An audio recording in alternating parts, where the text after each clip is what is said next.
our students from river cities are communicating with students from Taiwan, and they're interacting, they're editing videos, and they're showing off their talents via that technology. Well, all of that is going to influence how we use it, etc. The beauty of that is we need less buildings. Mm-hmm. We actually need less capital investment.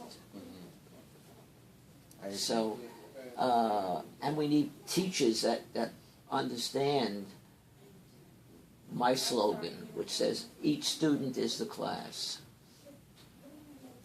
And who are not afraid of technology. No, the kids, they're, first of all, they're much faster than we are, and they're using it all the time, and they're talking to their friends all the time. They're communicating, even the telephone is obsolete for the kids, because they don't need the phone, they just need whatever they're carrying. So, education is a century behind. We're behind. Especially since we created the best thing in the world, which is the Internet. ability to communicate. So, you're right. There's a lot of opportunity for drastic educational change, which will come more slowly in the traditional formats, because they got to redevelop what they're doing and how they're doing it. The other day I visited a law school and the lecturer is lecturing. No. No, you give them that stuff the night before. That's so 2013. It is. All 2013, unfortunately. But it should be really 2000, and we should be way ahead. Yes. Than where we are today. But change is so slow, and there's so many obstacles to try to bring about change. The whole institutions that we built around ourselves are forcing us to kind of stay in the box, and you got to fight that battle, and that's what saved this institution. Now, what about for, let's say, a culinary class, where you kind of almost need to be there, or you don't do that. Pilots. You don't do that. When we had the culinary guy, we had a class on site. No. We went to the hotel. Oh, okay.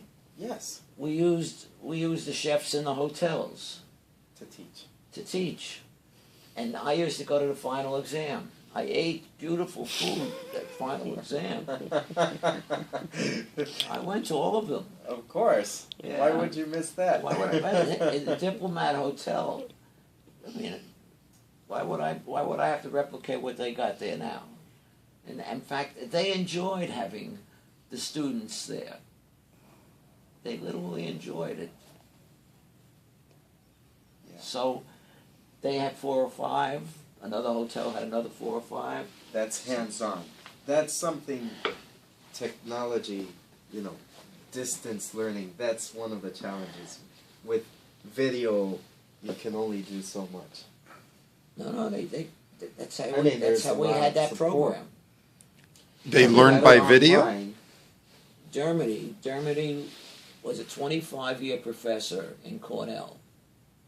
They have the best school in this country for hotel management and culinary. So I brought him here. He set up the program. He got the adjuncts to come and teach and use technology to teach. And the students went to the hotels where they got that one course in chef culinary. That's what we did. Were some parts of the course on video so that they would watch that? They didn't have to watch. They watched it right there. Oh, they're right there. The chef cook. Okay. So we sent them out, and they got credit. And I went guaranteed it. I survived all of those meals. It was good. Took my wife. We went off.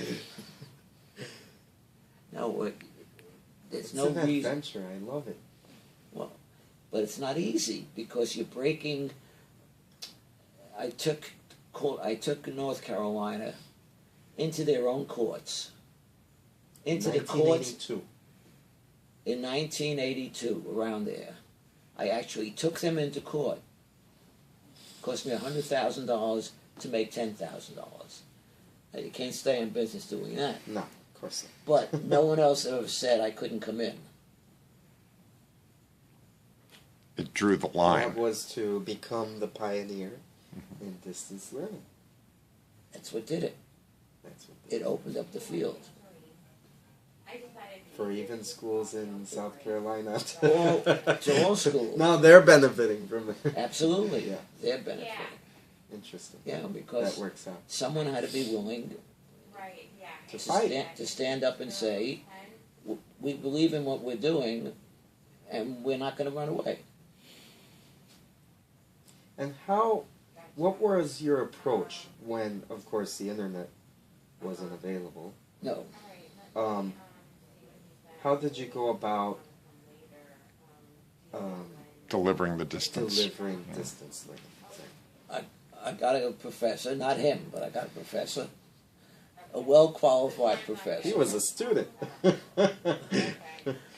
And I flew him. So Guthrie, for example, that had just gotten $1 million from the Ford Foundation to study school finance. We set it up in such a way that he taught every cluster, every group of students, no matter where they were located, in school finance, which limited how large we could become. So he got himself 2 assistant people. He created the course.